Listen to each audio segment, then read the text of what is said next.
Very recently, we've had a lot of popular media enter the public domain, like Steamboat Willie, a character from 1928, who became public domain on January 1st of 2024.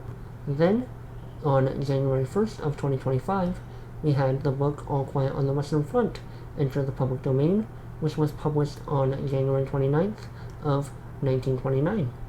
In theory, the public domain is great because you can just use an intellectual property now whenever you want. You don't have to jump through any legal hoops to use it in whatever work you are making. But it seems that recently, whenever something enters public domain, people use it as a way to make some easy money. Like when Winnie the Pooh entered public domain in 2022.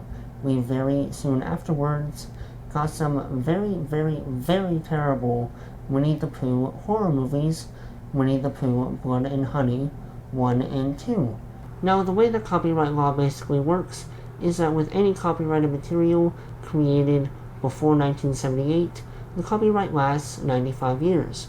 But with a law that was made in 1976 that went into effect on January 1st of 1978, the copyright lasts 70 years after the author's death. With the new copyright laws, I do think they are a little more complicated, but they are generally better because having the 70 plus years tacked on to the end there after the author dies makes sure that if they have any children or grandchildren, that they can inherit money from their copyrighted work if they want, which is nice.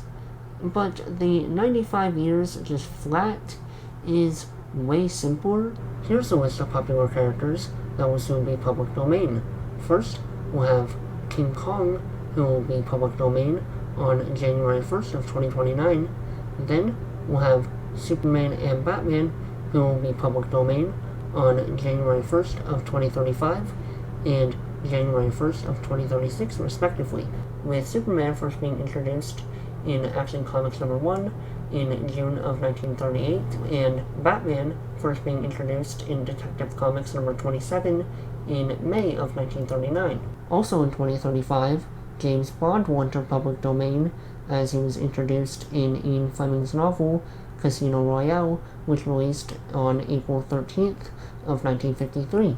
Then, 2 years after that, on January 1st of 2037, Wonder Woman will enter public domain as she was introduced in Star Comics number 8 in December of 1939. So, that was a brief rundown and exploration of the public domain. That's all from me, and I will see you on Wednesday.